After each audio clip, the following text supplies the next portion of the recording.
ये जो ट्यूब है आपकी वॉसा डिफरेंशिया, देखिए ये आपका टेस्टिस है, ये इसके ऊपर क्या है, एपिडाइडिमिस है।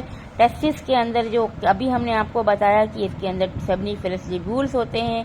सेमनीफेरस ट्यूब्यूल्स के अंदर सेमनीफेरस ट्यूब्यूल्स होती हैं, और ट्यूब्यूल्स क्या करती हैं, स्पर्म का फॉर्मेशन करती हैं। ये स्पर्म जो है जब बन जाते हैं, फिर यहाँ पर एक ट्यूब होती हैं, उनको हम कहते हैं वॉसा इफ्रेंशिया। वॉसा इफ्रेंशिया के थ्रू स्पर्म जाते हैं एपिडाइडिमिस में आते हैं। एपिडाइडिमिस स्पर्म को क्या करता है, स्टोर करता है, उसको नरिशमेंट प्रोवाइड करता है। यहाँ पर स्पर्म मेच्योर होते हैं, और मेच्योर होकर के वॉसा डिफरेंशिया के थ्रू स्पर्म जाते हैं। ये ट्यूब देखी गई है, और ये आपका यूरिनरी ब्लैडर है, जहाँ पर यूरिन कलेक्ट हो रहा है।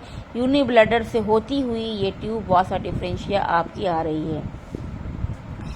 ये देखिए आपका यूरिनरी ब्लैडर है, और यहाँ पर जब वॉसा डिफरेंशिया, और यहाँ पर जो पत्ती की तरह स्ट्रक्चर है, उसको हम कहते हैं सेमाइनल वेसिकल। ये ग्लैंड्स होती हैं, क्या है, ये ग्लैंड्स हैं सेमाइनल वेसिकल, दो ग्लैंड्स होती हैं, दो सेमाइनल वेसिकल है।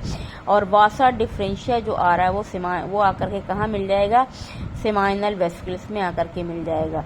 और जब वॉसा डिफरेंशिया और सेमाइनल वेसिकल दोनों मिल जाते हैं, और एक डक जो बनती है, उस डक को हम कहते हैं इजेकुलेटरी डक्ट। क्या कहते हैं, इजेकुलेटरी डक्ट। ये कौन सी डक्ट हो गई, इजेकुलेटरी डक्ट हो गई आपकी, इजेकुलेटरी डक्ट, इजेकुलेटरी डक्ट।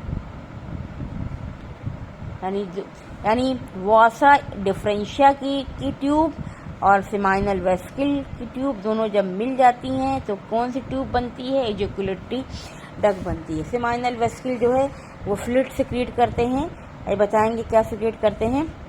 और दोनों जुड़ करके यहाँ पर एक और ग्लैंड्स होती है, उसको प्रोस्टेट ग्लैंड्स कहते हैं। प्रोस्टेट ग्लैंड्स भी कुछ अल्कलाइन फ्लूइड सिक्रीट करते हैं, अल्कलाइन सब्सटेंस सिक्रीट करते हैं, और ये तीनों का मिक्सचर मिल करके आप करके यहाँ पर इजेकुलेटरी डक्ट जो है वो कहाँ पर आकर के मिल जाती है। ये जो आपकी ट्यूब है, इसको हम कहते हैं, इस ट्यूब को, ये जो ट्यूब आपका है ये क्या है, यूरेटर है, यूरेथ्रा है। ये कौन सा ट्यूब है, ये आपका यूरेथ्रा है, यूरेथ्रा। ये कौन सा है, ये तो यानी यूरिन यहाँ से आएगा, और यहीं से सीमेन भी आएगा। ये जो आपका इजेकुलेटरी डक्ट जो है वो कहाँ ओपन हो जाएगी, यूरेथ्रा में ओपन हो जाएगी। और यहाँ से सारी चीज़ें मिल करके जो है, जब सारी चीज़ें यानी सेमेनल वेसिकल का फ्लूइड, प्रोस्टेट ग्लैंड का फ्लूइड, और यहाँ से स्पर्म आ रहा है, सारी चीज़ें मिल जाएंगी, जिसको हम कहते हैं सीमेन। क्या कहते हैं, सीमेन कहते हैं। सीमेन जो है कहाँ से आता है, ये यूरेथ्रा के थ्रू आता है। यूरिन पेशाब जो होगा, इसी तरह इसी रास्ते से यूरिन भी आएगा, इसी रास्ते से स्पर्म भी आएगा, यानी सीमेन भी आएगा। दोनों का रास्ता एक है, लेकिन दोनों एक साथ नहीं आते हैं, दोनों का टाइमिंग अलग अलग होता है। यूरिन जब आएगा तो सीमेन नहीं आएगा, जब सीमेन आएगा तो यूरिन नहीं आएगा। दोनों, लेकिन दोनों एक ही ट्यूब से क्या होते हैं, वो बाहर आते हैं। ये आपका क्या है, पेनिस है। ये क्या है, पेनिस है। ये कपुलेटरी ऑर्गन है, ये कपुलेशन में हेल्प करता है। कपुलेशन क्या है वो अभी हम आपको बताएंगे। ये आपका क्या है, कपुलेटरी ऑर्गन पेनिस होता है। ये कपुलेशन में हेल्प करता है, ये पेनिस। और पेनिस ये आकर की ट्यूब जो है, यूरेथ्रा की ट्यूब यहाँ पर आई है, और यहीं से यूरिन जो है वो पास होता है। ये टिप है, यहीं से यूरिन जो क्या करता है वो पास होता है। तो ये डायग्राम आप समझ गए होंगे। तो कपुलेशन क्या है वो हम आपको बताते हैं। देखिए कपुलेटरी ऑर्गन आपका क्या है, पेनिस क्या है, कपुलेटरी ऑर्गन है आपका। इसके बाद जो है आपका कपुलेशन का process of come in contact the male and female organ, reproductive organ is called copulation. जब मेल और फीमेल रिप्रोडक्टिव ऑर्गन कॉन्टैक्ट में आते हैं तो उसको हम कपुलेशन कहते हैं, या मेटिंग भी कहते हैं, या सेक्सुअल इंटरकोर्स भी उसको कहते हैं। External copulatory organ is male, is female, is penis. यानी बाहर एक जो एक्सटर्नल कपुलेटरी ऑर्गन जो मेल में है वो आपका क्या है, पेनिस है। ये क्या है, पेनिस कपुलेटरी। और फीमेल में विजाइना है। फीमेल में एक्सटर्नल क्या है, विजाइना है कपुलेटरी ऑर्गन, मेल में क्या है, पेनिस है। टेस्टिस के बारे में अभी हमने आपको बताया। टेस्टिस क्या होती है, पेयर होती है, पेयर्ड होती है, यानी दो होती है, ओवल शेप होती है। मेल सेक्स हार्मोन में जो मेल सेक्स ऑर्गन जो होते हैं ये जो एब्डोमिनल कैविटी के नीचे होते हैं। देखिए टेस्टिस में अभी हमने आपको बताया क्या होती हैं, सेमनीफेरस ट्यूब्यूल्स होती हैं। ये ट्यूब्यूल्स किसका फॉर्मेशन करती हैं, स्पर्म का फॉर्मेशन करती हैं। और ये क्या टेस्टिस क्या सिक्रीट करती हैं, मेल सेक्स हार्मोन सिक्रीट करती हैं। और उस मेल सेक्स हार्मोन्स का नाम है टेस्टोस्टेरोन। क्या नाम है, मेल सेक्स हार्मोन्स जो प्रोड्यूस होता है, जो लेडिक सेल प्रोड्यूस करती हैं। हमने आपको बताया था अभी थोड़ी देर पहले, यहाँ पर लेडिक सेल हैं, ये क्या है, लेडिक सेल, ये क्या करती है, टेस्टोस्टेरोन हार्मोन प्रोड्यूस करती हैं।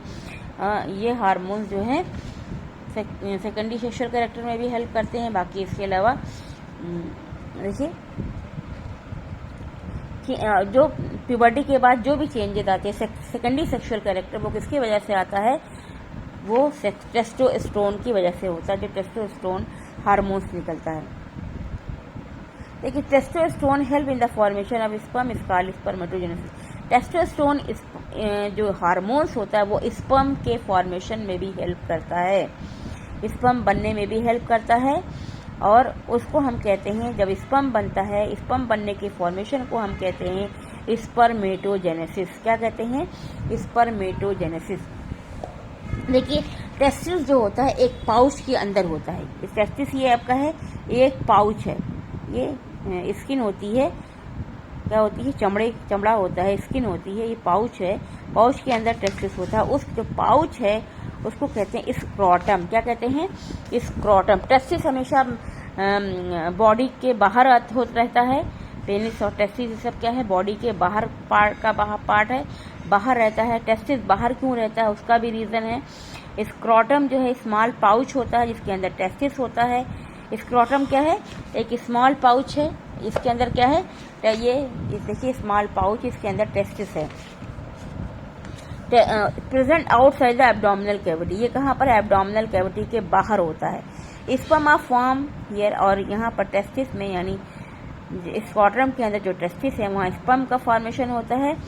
और स्पर्म के फॉर्मेशन के लिए बॉडी टेम्परेचर से कम टेम्परेचर चाहिए, तो स्क्रोटम क्या करता है, टेम्परेचर को मेंटेन करता है। यानी स्पर्म के लिए टेम्परेचर को कौन मेंटेन कर रहा है, स्क्रोटम मेंटेन कर रहा है। यानी बॉडी टेम्परेचर से 2 से 3 डिग्री टेम्परेचर होना चाहिए स्पर्म के लिए, तो ये कौन प्रोवाइड कर रहा है, स्क्रोटम प्रोवाइड कर रहा है। नेक्स्ट हमने आपको बताया था ये आपका स्पर्म जो जा रहा है किसके थ्रू जा रहा है, वसा एफरेंशिया के थ्रू। ये आपकी कौन सी ट्यूब है, ये आपको कहते हैं वसा एफरेंशिया। यहाँ पर सेमनीफेरस ट्यूब्यूल्स में स्पर्म फॉर्म हुआ और कहाँ पर से जाएगा, ये वसा, इसमें एपिडाइडिमिस में कहाँ से जाएगा, वसा एफरेंशिया के थ्रू जाएगा। From the seminiferous tubule the sperm are pass into a network of 10 से 12 डक्ट कॉल्ड वसा एफरेंशिया। यानी 10 से 12 डक्ट होती हैं, 10 से 12 क्या होती हैं, वसा एफरेंशिया होती है। यहाँ से स्पर्म पास होते हैं। इस वसा एफरेंशिया के थ्रू कौन क्या पास हो रहा है, स्पर्म पास हो रहे हैं।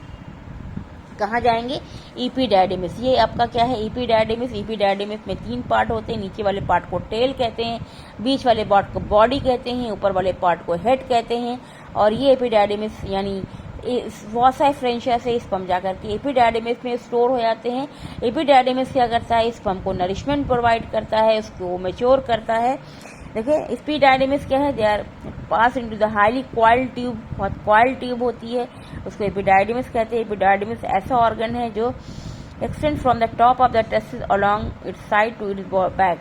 यानी टेस्टिस के ऊपर से ये फैला होता है, नीचे पीछे तक पूरा चला जाता है। ये इसमें 3 पार्ट होते हैं, अभी हमने बताया, टेल है और बॉडी और हेड, 3 पार्ट होते हैं। ये क्या करता है, टेम्परेरी स्पर्म को स्टोर करता है, स्पर्म को नरिशमेंट प्रोवाइड करता है, स्पर्म को मेच्योर, यहाँ पर स्पर्म क्या होते हैं, मेच्योर होते हैं। कहाँ पर, एपिडाइडिमिस में। एपिडाइडिमिस में स्पर्म मेच्योर होते हैं, उसको नरिशमेंट प्रोवाइड करते हैं, स्पर्म थोड़ी देर के लिए यहाँ पर स्टोर होता है।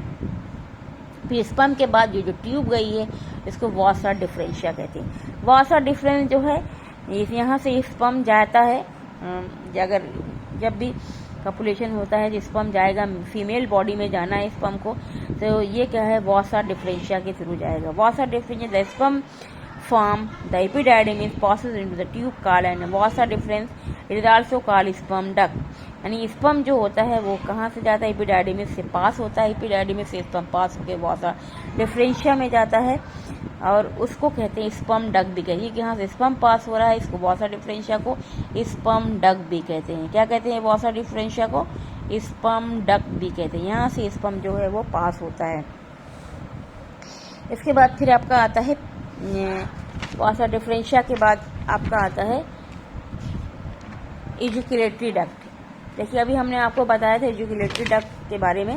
देखिए जो वॉसा डिफरेंशिया है जो आ रही है यूरिनरी ब्लैडर के ऊपर से, और यहाँ पर ये सेमाइनल वेस्किल, ये ग्लैंड्स हैं, ये दोनों मिल जाती हैं। जब दोनों मिल जाती हैं वॉसा डिफरेंशिया सेमाइनल वेस्किल, तो क्या बनाती हैं? एजुकुलेटरी डक्ट। हमने अभी आपको बताया था ये क्या बन गई? एजुकुलेटरी डक्ट इसको कहते हैं। एजुकुलेटरी डक्ट क्या है?